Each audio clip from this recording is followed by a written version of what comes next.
ओम नमो वेंकटेशाय।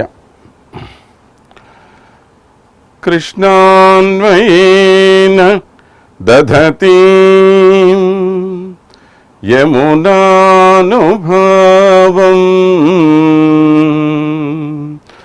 तीर्थैः यथावदवगाह्य सरस्वतीं ते गोदे गोदे विकस्वरधियां भवती कटाक्षात् वाचस्फुरन्ति मकरन्दमुचः कवीनाम्। प्रिय भगवत बंधुओं, जिस गोदा माता की असीम कृपा के कारण महाकवि भी अपनी मधुर कविता लिखना शुरू करते हैं, गोदा देवी से प्रार्थना करने के बाद हर एक की कविता में जैसे मधुरता और अमृतत्व आ जाते हैं, ऐसी गोदा माता ने हम सब पर अनुग्रह करके जिस तिरुप्पावई ग्रंथ की कृपा की विशेषताओं के बारे में जानने के लिए उत्सुक आप सबको श्री वेंकटेश्वरा भक्ति चैनल की तरफ से सादर प्रणाम।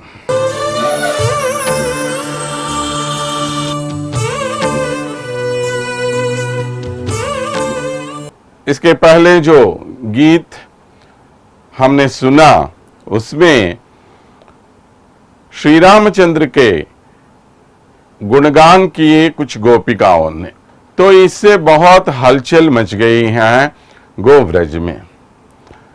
ऐसे कैसे हो सकता है? श्री रामचंद्र चाहे बहुत बड़ा राजा हो सकता है, चाहे वो भगवान का अवतार भी हो सकता है, और लोगों ने उनको बहुत चाहा। रामो रामो राम इति प्रजानाम अभवन कथा। तो हर एक लोग श्री राम राम राम राम कहकर हमेशा उनका नामस्मरण करते थे। ये सब सही है, हम भी मानते हैं, लेकिन चाहे वे कितने भी बड़े कितने भी महान क्यों हों, लेकिन कृष्ण तो हमारा है। हमेशा अपना अपना ही होता है ना। तो हम ऐसा कैसे कह सकते हैं कि श्री रामचंद्र सबसे बड़े हैं या श्री रामचंद्र श्री कृष्ण से बढ़कर हैं, इनसे महान हैं। तो इस प्रकार अन्य देवताओं का स्मरण हमें नहीं करना चाहिए। वैसे तो आप कह रहे हैं कि श्री रामचंद्र इतने सुंदर हैं, उतने सुंदर हैं, पुंसाम मोहन रूपाया कह रहे हैं। क्या हमारे कृष्ण उनसे कहीं कम है क्या? मणिविडम्बिनितस्य मनोहरे वपुषि मग्नमना मुनिमण्डली व्रतममुञ्चत होमममुञ्चत जपममुञ्चत वेदममुञ्चत। श्री कृष्ण परमात्मा के इस दिव्य मंगल विग्रह को देखकर, उनके अनुपम सौंदर्य से मुग्ध होकर इन सभी ऋषि मुनियों ने अपने जप तप व्रत होम वेदाध्ययन आदि सब छोड़कर श्री कृष्ण के पीछे भागते भागते आ गए। ऐसा है श्री कृष्ण का सौंदर्य। इस श्री कृष्ण के सौंदर्य के आगे कोई भी नहीं टिक सकता, तो श्री रामचंद्र कौन होता है ऐसा? तो इस प्रकार अन्य देवताओं का स्मरण हमें बिल्कुल करना नहीं चाहिए। और इसके पहले कुछ गोपिकाओं ने कहा ना श्री रामचंद्र तो अपनी पत्नी के लिए इतना कठोर परिश्रम करके लंका तक जाकर उसको छुड़ा के आए, रावण का वध किया, ये सब आप कह रहे हैं। वो बहुत ही दयावान हैं, करुणामय हैं। कौन सी करुणा है उनको? अगर वो सचमुच इतने करुणामय होता तो क्यों शूर्पणखा के नाक कान उसने कटवाए? ताटकी का संहार क्यों किया? क्या ये सब स्त्रियां नहीं हैं? तो ऐसा कहना ठीक नहीं कि श्री रामचंद्र बहुत करुणामय हैं और श्री कृष्ण उससे प्यार करने वाले सभी गोपिकाओं को ऐसे छोड़कर चला गया। ये बहुत कठोर हृदयी हैं। श्री रामचंद्र ने अपनी माता का नाम रोशन कर दिया। क्या आजकल जब कभी हम यशोदा का नाम ले रहे हैं या देवकी का नाम ले रहे हैं तो किनके कारण ले रहे हैं? श्री कृष्ण के कारण ही ना। तो क्या श्री कृष्ण श्री रामचंद्र से कहीं बदतर है क्या? वो नहीं ना। तो ऐसा कौन कह सकता है कि श्री रामचंद्र बहुत ही महान है, श्री कृष्ण नहीं है?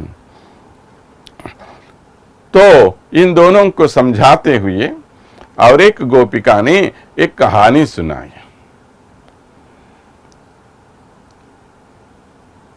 एक बार श्री कृष्ण को यशोदा मैया अपनी गोद में लेकर लोरियां गाती हुई उसको सुलाने की चेष्टा कर रही थे। उस समय एक गाना गा रही थी वो,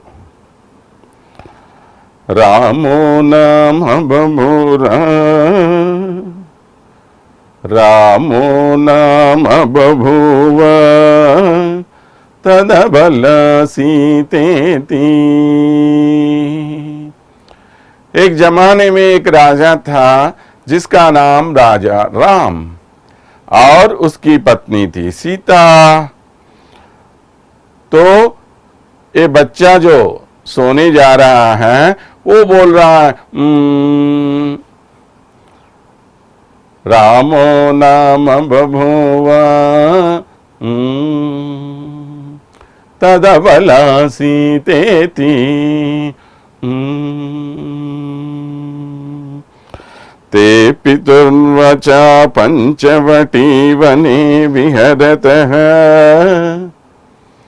अपने पिता की आज्ञा के अनुसार श्री राम जंगल गए और उनके साथ साथ सीता भी गई और वे पंचवटी प्रांत में विहार कर रहे थे।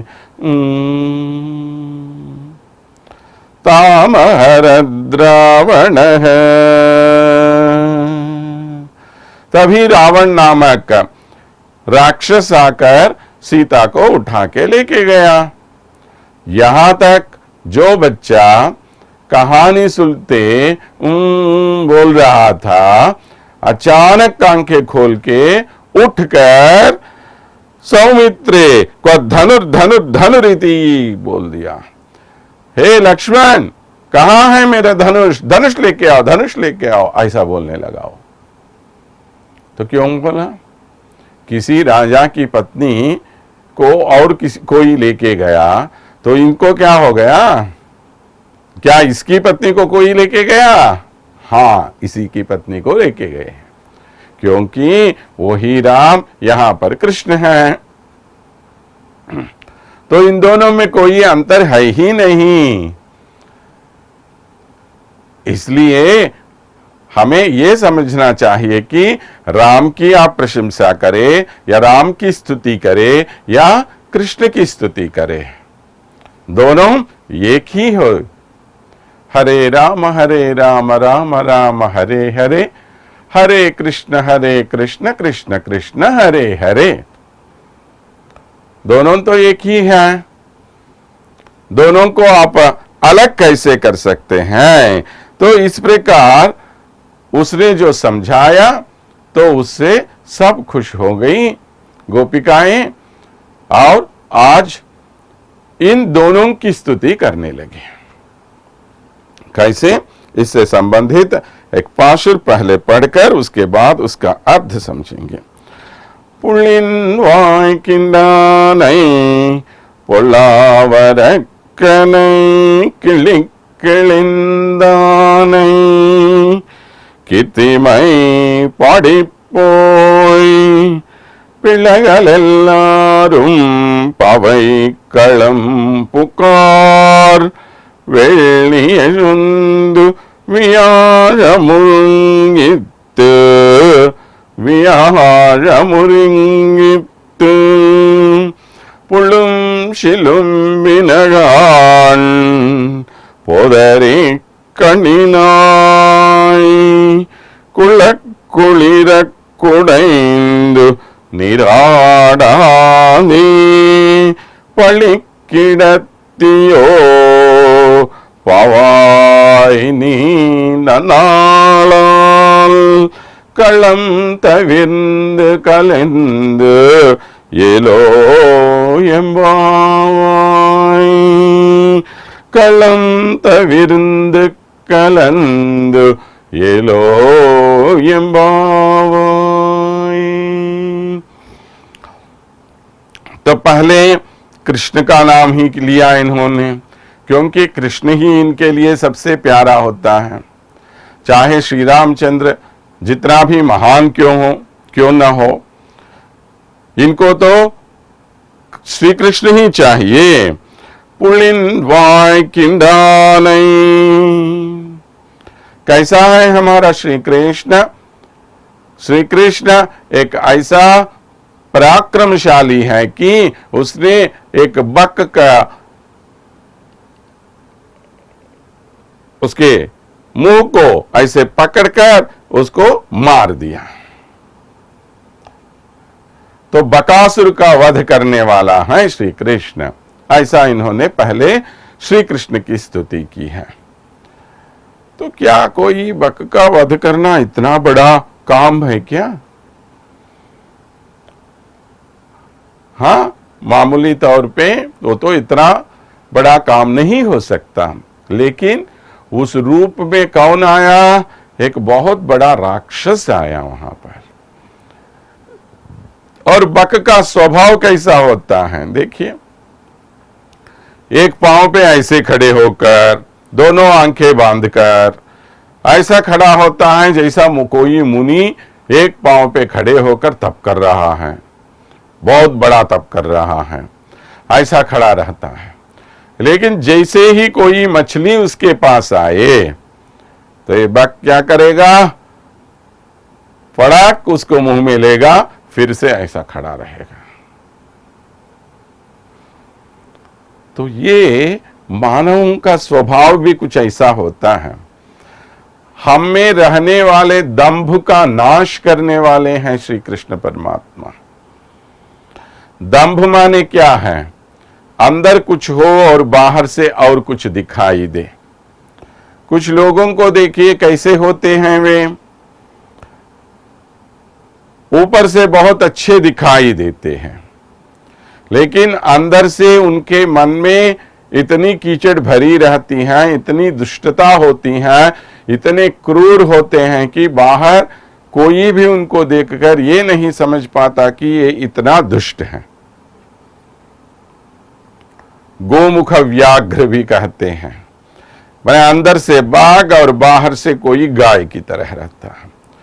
तो ये जो स्वभाव है इसको कहते हैं दंभ। मानवों में ये दंभ बहुत ज्यादा होता है। लोगों का स्वभाव ऐसा ही होता है, वे ऊपर से कुछ दिखाई देते हैं, ऊपर से हमसे बोलते हैं कि आप ऐसे हैं वैसे हैं, इतनी सारी प्रशंसा करते रहते हैं और पीछे हमारे नाश के लिए, हमें नुकसान पहुंचाने के लिए काम करते रहते हैं। ये होता है लोगों का स्वभाव। कर्मेन्द्रियाणि संयम्य यतस्ते मनसा स्मरन् इंद्रियार्थान् विमूढ़ात्मा मिथ्या मिथ्याचारः स उच्यते।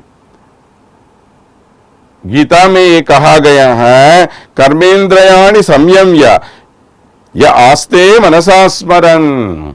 माने ऊपर से वो अपने कर्मेंद्रियों को ऐसे वश में रखकर काम तो करता नहीं, वो माने कोई दुष्ट काम करते नहीं दिखाई देता, लेकिन अंदर यह आस्ते मनसा स्मरन्, लेकिन मन में तो हमेशा उन्हीं दुष्ट कामों के बारे में सोचता रहता है।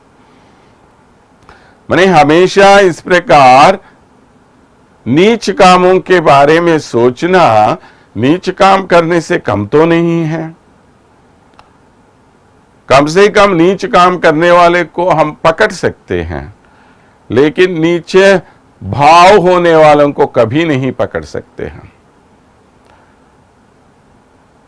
वे समाज में बहुत बड़े महान आदमियों की तरह दिखाई देते रहते हैं, लेकिन अंदर अंदर से वे सबका नाश करते रहते हैं। समाज का नाश ऐसे लोगों से ही होता है। इंद्रियार्थान विमूढ़ात्मा मिथ्याचार सउच्यते। तो अपने इंद्रियों को तो वश में रख बैठा रहता है, लेकिन मन में तो बहुत बुरा सोचता रहता है। ऐसे आदमी को हम क्या कहते हैं? मिथ्याचारः। ऐसा आदमी मिथ्याचारी कहलाया जाता है। माने ढोंगे स्वभाव का होता है वो। ऐसे ढोंगे स्वभाव वाले लोगों से हमें बहुत सावधान रखना चाहिए। यह सीख मिलती है हमें बकासुर के वध के द्वारा। हमने इसके पहले भी कहा, श्री कृष्ण के जन्म में जो भी लीलाएं हम देखते हैं, उनके अवतार में जिन जिन लीलाओं से हम परिचित हुए हैं, हर एक लीला मानव के जीवन से संबंधित विषय ही है। माने मानव अपने जीवन में जो भी काम करके इस दुनिया में अपने जीवन को अस्त व्यस्त मार्ग में माने अपमार्ग में ले जाता है, उन सब को दूर करके हमें सही रास्ते पर ले जाने के लिए जो प्रयत्न होता है, वही प्रयत्न श्री कृष्ण की हर एक लीला में हमें दिखाई देता है। तो यही हमें समझना चाहिए श्री कृष्ण के जीवन के द्वारा, उनके अवतार के द्वारा। इसी को हम कृष्ण तत्व कहते हैं। तत्व का क्या अर्थ होता है? किसी भी काम के पीछे जो मतलब है, माने जो सोर्स है, उसको समझना तत्व कहलाया जाता है। तो श्री कृष्ण ने किसी बक का वध किया, किसी औरत का वध किया, या किसी सांप को मारा, किसी गधे को मारा, घोड़े को मारा, ये कोई बात है ही नहीं।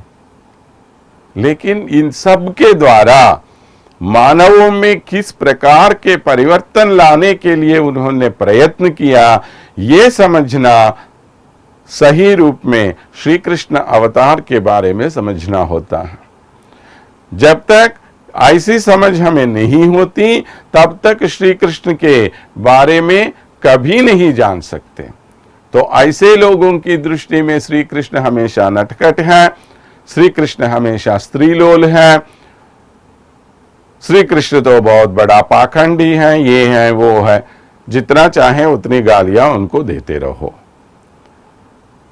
लेकिन आपने समझा कब श्री कृष्ण के बारे में? जब आप सही तरीके से श्री कृष्ण के बारे में समझोगे, तभी मालूम पड़ेगा कि श्री कृष्ण से इस समाज को क्या सीख हमेशा मिलती आई है। तो इस प्रकार बकासुर का वध करने वाला है हमारा श्री कृष्ण, कह दिया इन्होंने। तो श्री रामचंद्र कैसा है?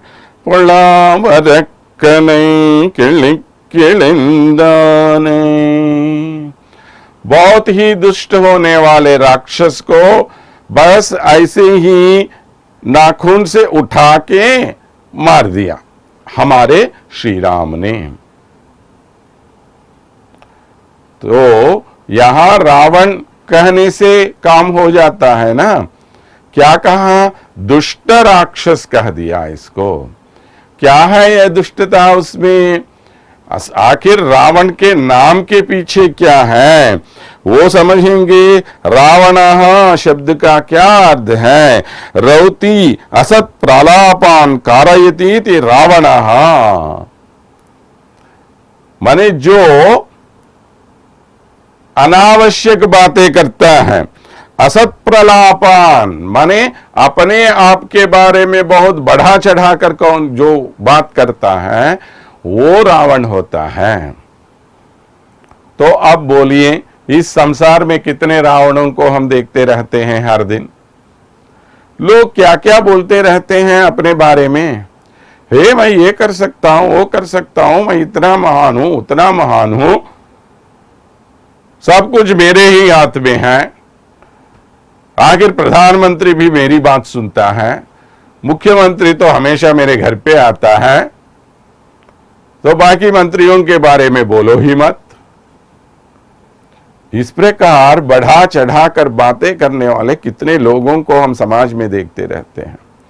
तो जब तक ऐसे लोग समाज में हैं, हर दिन ऐसे ही रावणों के बीच में हम भी रह रहे हैं, ये याद रखिए। एक बार एक रावण का वध करने से कुछ नहीं हुआ, ऐसे रावणों का वध होना चाहिए समाज से, तभी समाज शांतिमय हो जाएगा। तो ऐसे रावणासुर का वध किया। कैसे किया? जैसे हम किसी छोटे से पत्ते को या किसी फूल को ऐसे नाखून से ऐसा काट के वैसा फेंक देते हैं, ऐसा उसको मारा। अरे ये क्या भैया, इतना बढ़ा चढ़ाकर आप ही बोल रहे हो। अभी रावण माने ये है बोल के श्री रामचंद्र के बारे में इतना बढ़ा चढ़ाकर क्यों बोलते हैं? क्या इतनी आसानी से श्री राम ने रावणासुर का वध किया? क्या रावणासुर का वध करने के लिए वहां समुद्र पर उसको सेतु ही बांधनी पड़ी। फिर वहां गए, कितने राक्षसों को मारना पड़ा। ये उस युद्ध में कितने वानर भी मारे गए हैं। अगर वो एक आदमी ही रावण को मार सकता तो इतनी वानर सेना को अपने साथ ले जाने की क्या जरूरत थी उसको? तो क्या रावण का वध इतनी आसानी से उसने किया है क्या? तो क्यों ऐसी बड़ी बातें करते हो वाह? तो इस प्रकार आपको भी संदेह हो सकता है, तो इसका समाधान आपको श्री रामायण में ही मिलेगा। श्रीमद् रामायण में श्री रामचंद्र स्वयं सुग्रीव से कहते हैं, पिशाचान दानवान यक्षान पृथिव्याम चैव राक्षसान अंगुल्यग्रेण तान हन्याम इच्छन हरिगणेश्वरा। हे सुग्रीव, मैं इस भूमंडल में, सिर्फ भूमंडल में नहीं, तीनों लोकों में जितने भी राक्षस हैं, जितने भी पिशाच हैं, दानव हैं, राक्षस हैं, यक्ष हैं, इन सबको अंगुल्यग्रेण मात्रेण, सिर्फ अपनी उंगली से ही मैं मार सकता हूं इनको, यदि इच्छन हरिगणेश्वरा। लेकिन वहां एक शर्त भी उन्होंने रखी, अगर चाहे तो मैं कर सकता हूं, माने इतनी शक्ति मुझ में है, लेकिन मैं वो शक्ति दिखाना नहीं चाहता। क्यों नहीं दिखाना चाहता? क्योंकि श्री रामचंद्र के अवतार के बारे में यहां अधिक जानना चाहिए हमें। रामचंद्र जी का अवतार सिर्फ रावण को मारने के लिए नहीं हुआ। याद रखिए ये बात। रावण को मारना हो तो वो काम आसानी से कभी भी कर सकता, लेकिन क्यों श्री रामचंद्र इस प्रकार चुप बैठे? क्योंकि रामावतार का परम उद्देश्य है लोगों को एक मर्यादा सिखाना, सही जीवन रीति सिखाना रामावतार का उद्देश्य है। तो रामावतार में हमेशा लोगों के व्यवहार को सुधारने का काम ही हुआ।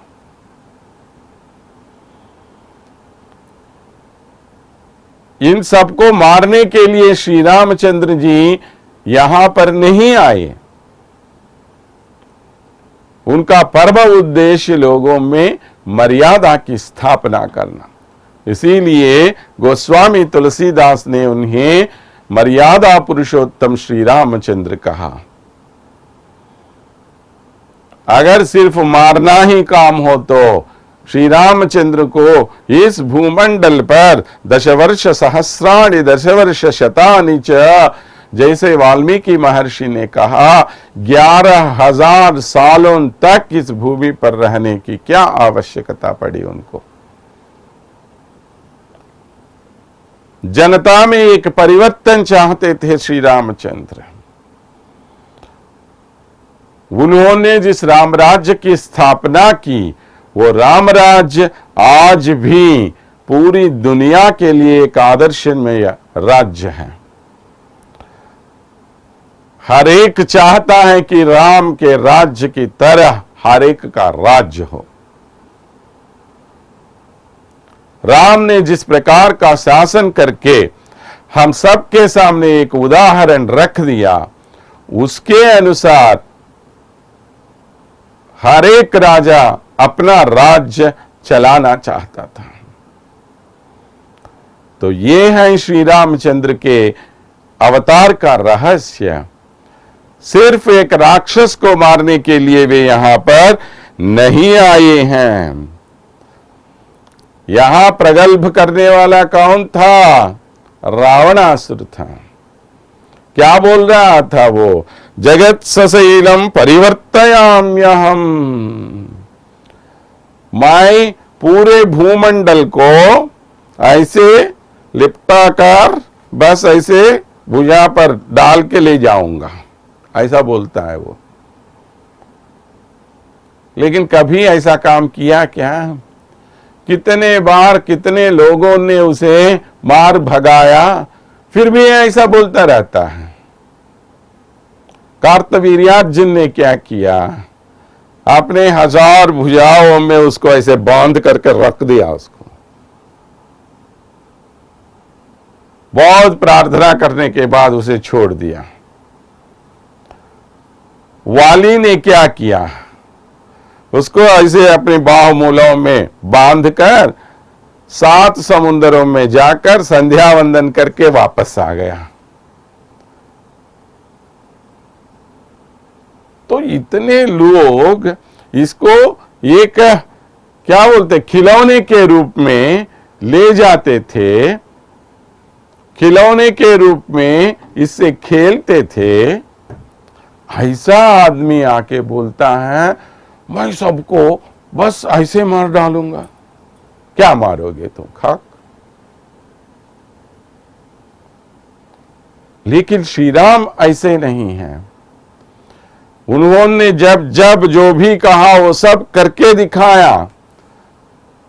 जब सुग्रीव से उन्होंने मैत्री की तब सुग्रीव को भी बहुत संदेह हुआ, शंका हुई कि क्या ये आदमी बोल रहे हैं कि मैं वाली को मार सकता हूं? क्या वाली को सचमुच मार सकता है ये? तो जो दुंदुभी श्री राम के वाली के हाथों में मारा गया है, उसका शरीर एक बहुत बड़े पहाड़ की तरह वहां पड़ा हुआ है।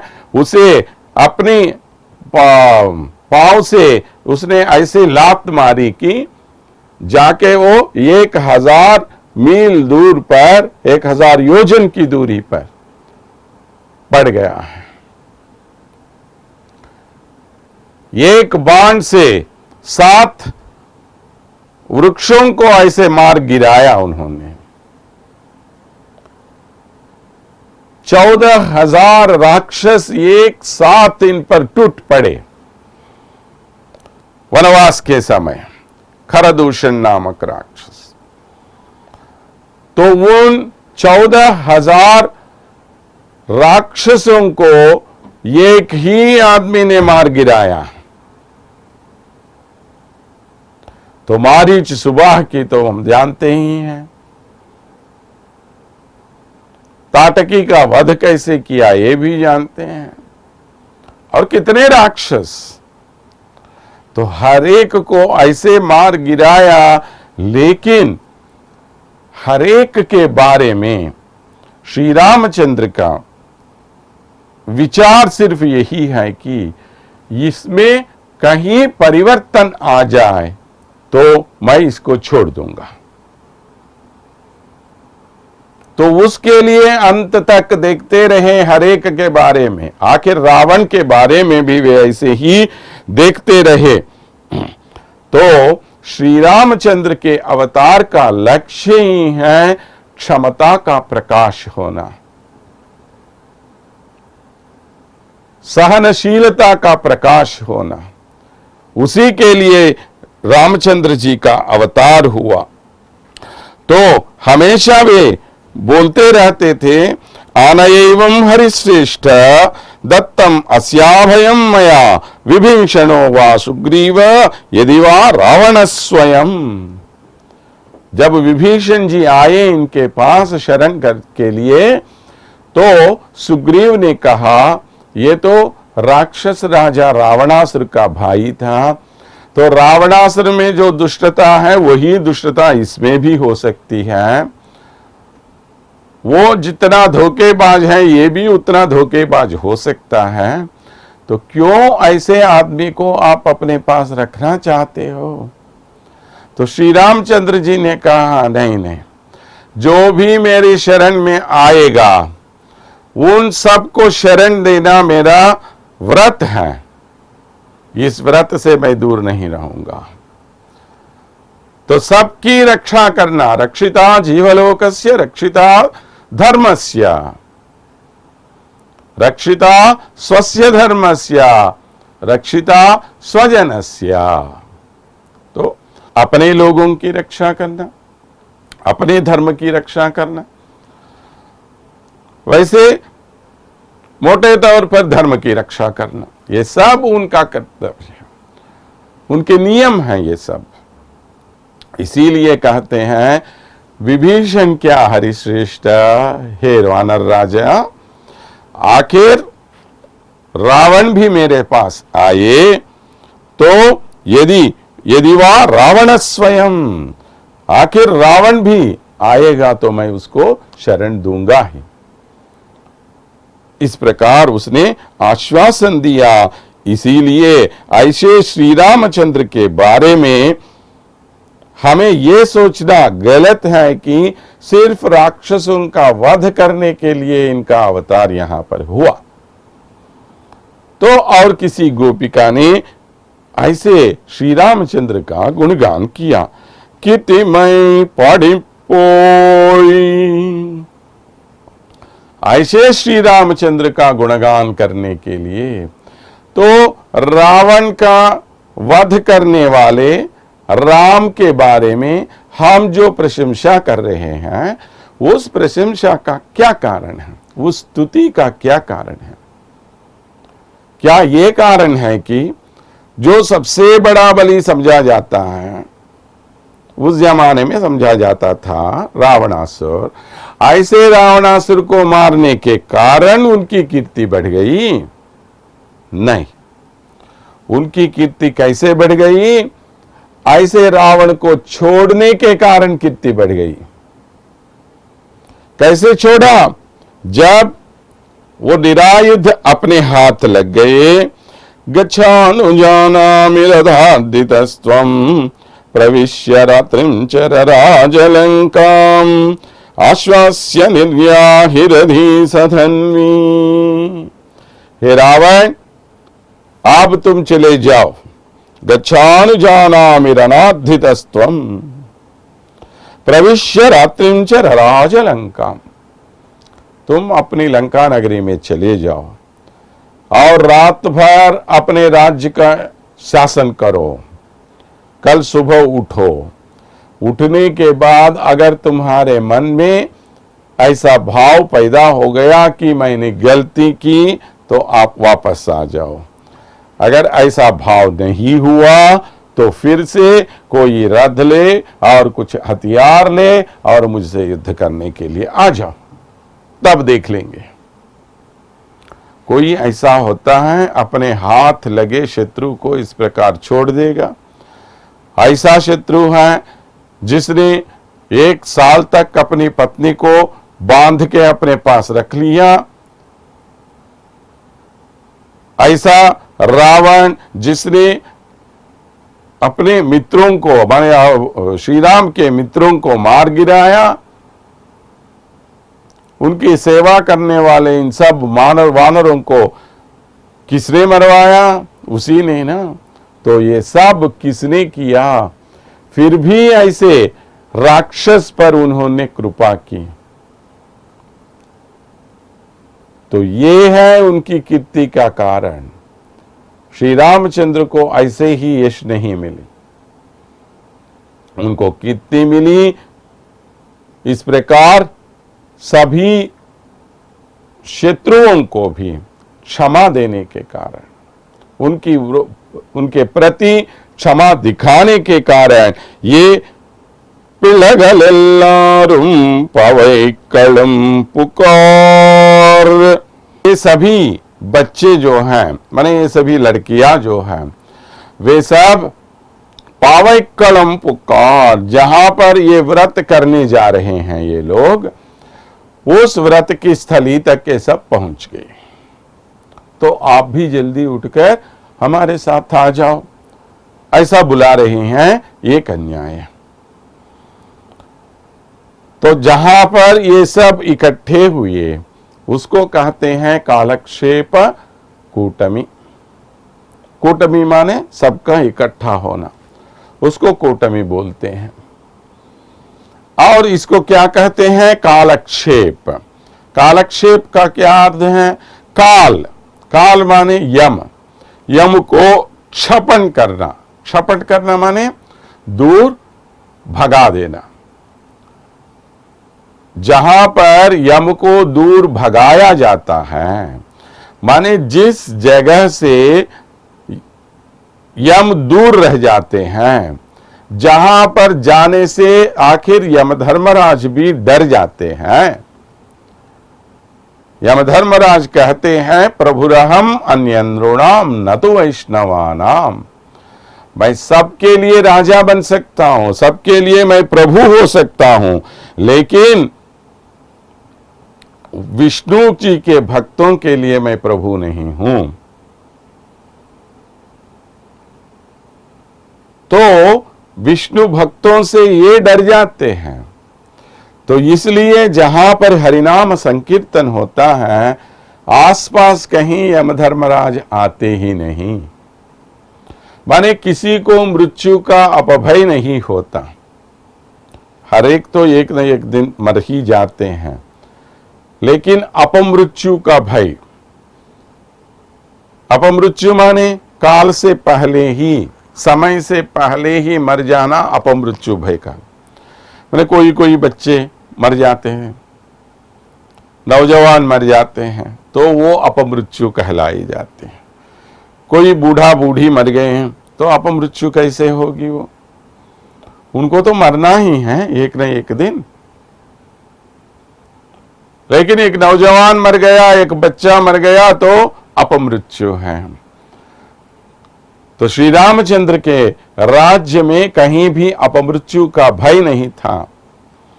यह है राम राज्य की एक विशेषता। जहां पर धर्म रूप से, माने धार्मिक रूप से शासन चलता है, वहां पर अपमृत्यु भय नहीं रहता। तो इस प्रकार ये सब लड़कियां गई हैं कालक्षेप कूटमी में, गोष्ठी में, समूह में, और यमधर्मराज भी उससे दूर रह जाते हैं। तो हम सबका कर्तव्य क्या है? तो भगवान का नाम स्मरण करना, पाड़ी पोई, उनका गुणगान करते रहना, यही हमारा काम है, यही हमें करना चाहिए। भगवान ने ये बुद्धि हमें क्यों दी? तेषां सततयुक्तानां भजतां प्रीतिपूर्वकं ददामि बुद्धि योगम तम ये न माम उपयांति ते।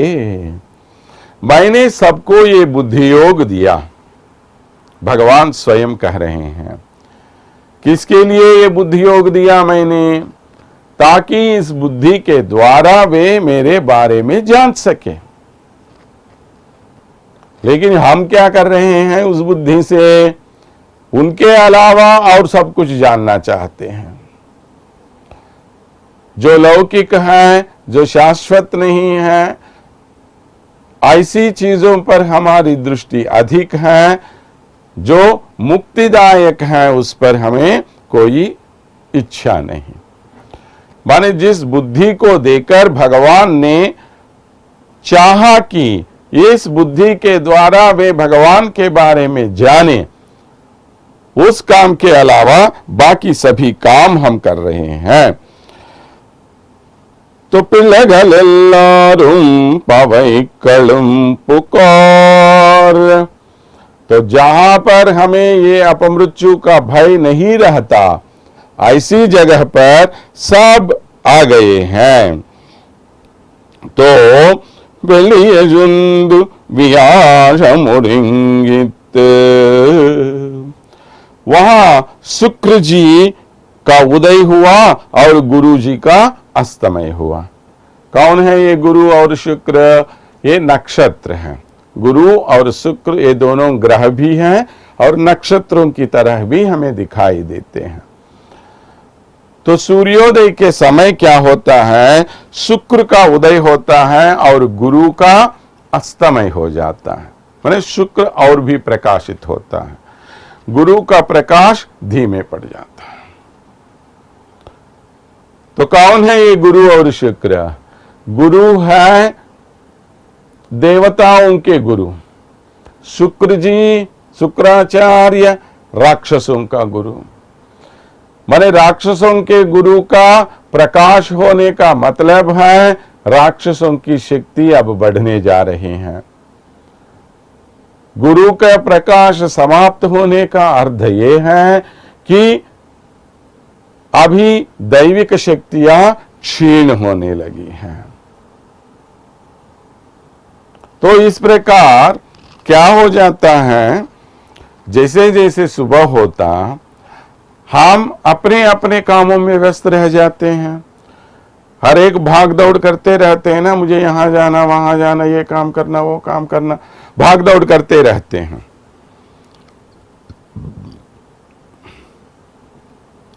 तो भगवान पर किसी की दृष्टि नहीं रहती उस समय।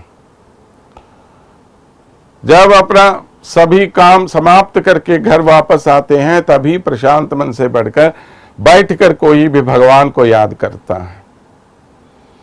तो शाम के समय यानी रात के समय जितना भगवान का स्मरण करते हैं, उतना स्मरण दिन के समय नहीं होता। यानी वहां पर गुरु का प्रभाव ज्यादा है रात में और राक्षसों का प्रभाव ज्यादा है यहां पर दिन में। वैसे तो शाम के बाद उसको बड़ा राक्षसी समय कहा जाता है, लेकिन उनके गुरुओं की दृष्टि को में देखे तो, उनके आचार्यों की दृष्टि में देखे तो रात को गुरु की महिमा ज्यादा और शुक्र की महिमा कम, और दिन को शुक्र की महिमा ज्यादा होती। तो इस प्रकार वेलियजुंद व्याज मुरुंगित, तो इस प्रकार इन्होंने एक सूचना दी उसको माने अभी सूर्योदय हो गया है, आप उठ के आ जाओ। और ये औरत क्या कर रही है, वो तो हिलना ही नहीं चाहती। ना ना ना, ये काफी नहीं है कि सूर्योदय, ये जानने के लिए कि सूर्योदय हो गया। तो और एक चिन्ह बताइए आप, पुलुम शिलुम बिनगान। तो फिर से ये कहने लगे कि पक्षियों की वो चिड़ियाहट अब सुनो। मैंने पक्षियों की ध्वनियां सुनकर आप समझ लो कि अभी सूर्योदय हो गया है। फिर भी ये हिलती नहीं। पक्षी माने क्या है, पहले ही हमने कहा, ये महाज्ञानियों के लिए प्रतीक है। तो फिर भी अंदर सो रही ये कन्या उठी नहीं, तो उसकी प्रशंसा कर रहे हैं ये पोदरी कमलों की तरह बहुत ही विशाल आंखें वाली हैं। भगवान का नाम भी पुंडरीकाक्ष है, यानी भगवान की आंखें बहुत ही विशाल होती हैं। इतने इतने विशाल नेत्र होने वाले होने के कारण उनका नाम पुंडरीकाक्ष कहा। हमें वेदों में पुंडरीकाक्ष नाम सिर्फ श्रीमन नारायण के लिए ही उपयुक्त है। तो ये पुंडरीकाक्षत्व जो है, ये भगवान को सूचित करने या परमात्मा को पहचानने का एक चिन्ह है ये। लेकिन कुछ लोगों ने इसका बहुत गलत अर्थ बताया। क्या बताया, कप्यासम पुंडरीकमेव मक्षणी। तो छांदोग्योपनिषद में ये पुंडरीकाक्ष नामक जो शब्द है, उस शब्द का अर्थ बताते हुए कुछ लोगों ने बताया कप्यासम पुंडरीकमेव मक्षिणी। जिस प्रकार एक वानर का पृष्ठभाग होता है लाल लाल, उस प्रकार लाल लाल आंखें वाला कहा गया। तो रामानुजाचार्य जैसे महात्मा को ये अर्थ सुनते ही बहुत दुख हो गया। अरे परमात्मा की आंखें इतने सुंदर हैं, ऐसे सुंदर नेत्रों की तुलना इस प्रकार किसी बंदर के पिछले भाग से करता है कोई? तो उसका निराकरण करते हुए उन्होंने कहा, गंभीरंभ समुद्भूत समृष्ट नाल रविकर निकर विकसित पुंडरीक दलामलायते क्षण। तो गंभीरांभ समुद्भूत, तो गहरे पानी में से पैदा होकर समृष्ट नाल, बहुत ही मजबूत कांड होने वाले, रविकर निकर विकसित, साक्षात सूर्य भगवान की किरणों से विकसित होने वाले, पुंडरीक दलामलायते क्षणः, कमलों की तरह बहुत ही विशाल सुंदर आंखें वाला, ऐसा अर्थ उन्होंने निकाला। तो इस प्रकार इन दोनों में बहुत ही समानता है। माने ये कन्या जो सो रही है वो और परमात्मा श्रीमन नारायण, तो आप दोनों को एक ही रूप में हम देख रहे हैं। तो आप अपनी आंखें खोलकर इस प्रकार की आंखें वाले उस परमात्मा को देखो, उनके पास हमें ले जाओ। पोदरी पोदरी माने और एक भी अर्थ है, ये भ्रमर को भी अरी कहते हैं। तो भ्रमर जैसी आंखें वाले माने काली काली आंखें वाले। इसका और एक अर्थ भी है हिरण, माने हिरण की तरह चंचल। हिरण की आंखें देखिए कभी एक वस्तु पर नहीं टिकती, इधर उधर देखती ही रहती है, लेकिन उसमें एक बहुत ही सुंदरता है। वैसी ही सुंदर आंखें वाली एक कन्या, आप उठ जाओ। कुलक कुलिर कुडंदु निराड़ादे पलिक्किडत्तियो। हम सब यहां पर क्यों आए हैं? ठंडे ठंडे पानी से नहाकर उस परमात्मा के पास पहुंचने के लिए आए। क्या है फिर से? नहाना नहाना तो बोलती रहती हैं, लेकिन कभी नहाने के लिए आए ही नहीं तिरुप्पावई में। तो स्नान करने का अर्थ है परमात्मा से मिलने का सौभाग्य। तो ये सौभाग्य हमें प्राप्त हो जाएगा, इसके लिए तुम उठ जाओ। पवनी, तुम तो बहुत ही सुकुमार हो, स्त्रीत्व वाली हो, तुम में ये सुकुमारता बहुत ज्यादा है। ननालाल, ये तो बहुत अच्छे दिन हैं। क्यों अच्छे दिन हैं ये?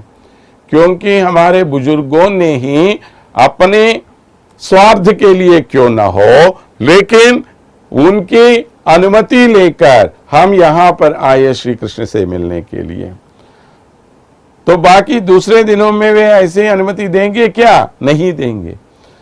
तो आज हमें अनुमति मिल गई है, इसलिए ये नन्नालाल। कलम तविंद कलंद, इसके लिए अपनी कपट बुद्धि छोड़कर। कपट बुद्धि क्यों है? क्योंकि भगवान के, परमात्मा के, श्री कृष्ण के संश्लेषण का सुख मेरे अलावा और किसी को ना हो, ऐसी बुद्धि को छोड़ दो। तुमने जो अनुभव पा लिया वो अनुभव हम सबसे बांट लो और आके हमसे मिल लो। जब इतना बोलती हैं गोदा माता, तो कैसे सो सकती हैं? तो वो भी उठकर आ गई हैं और इनके समूह में मिल गए हैं। तो इस प्रकार हर एक गोपिका को उठाना इनका काम होता है। आज उन्होंने जो पाशुर हमें अनुग्रहित किया है, इसमें भगवान के गुणगान करने के बारे में बताया। ऐसा गुणगान करके प्रसिद्ध होने वाले महात्मा साक्षात गोदा देवी के पिताजी श्री विष्णुचित्त हैं। ये श्रीवल्लीपुत्तूर में एक मालाकार के रूप में काम करते थे, वहां वटपत्रशाही के मंदिर में। मालाकार माने मालाएं बनाकर भगवान को पहनाने का काम। तो एक बार वहां पांड्य राज्य की सभा में एक चर्चा हो गई है, कौन परमात्मा है? यानी विष्णु परमात्मा है, शिव परमात्मा है, इंद्र परमात्मा है, ब्रह्म परमात्मा है, गणेश परमात्मा है, कौन है परमात्मा? सूर्यदेव परमात्मा है। तो तब भगवान विष्णु ने उनसे कहा, आप जाके इस वाद विवाद में भाग लो। तो इन्होंने कहा, मैं तो एक साधारण मालाकार हूं, मैं कैसे उसमें जीत सकता हूं?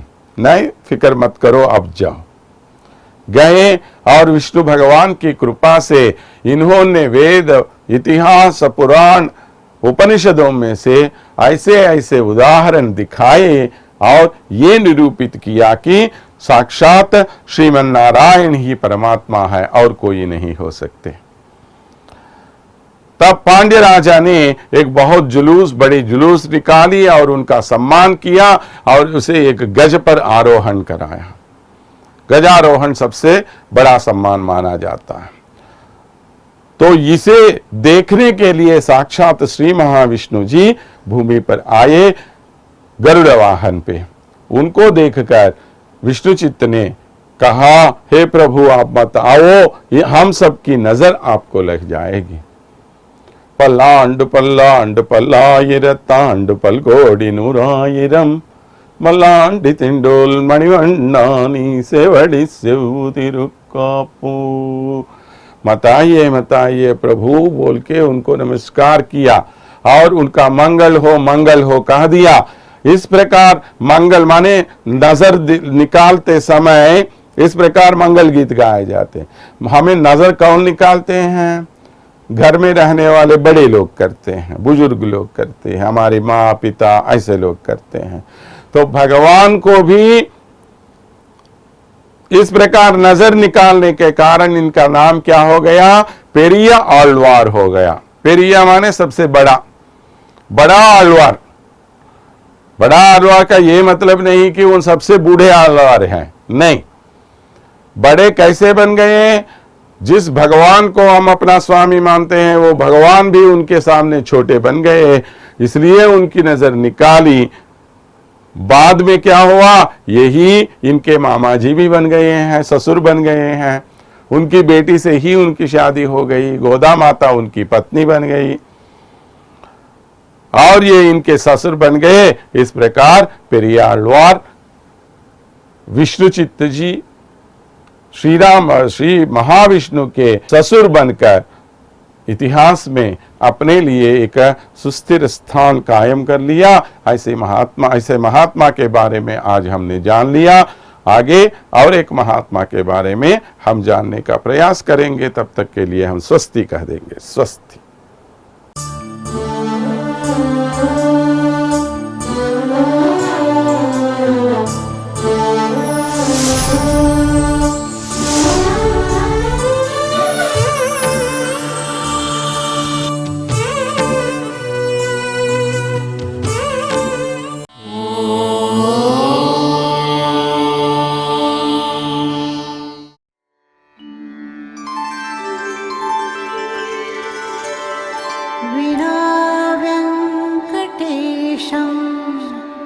ननाथो ननाथः सदा वेङ्कटेशं स्मरामि स्मरामि।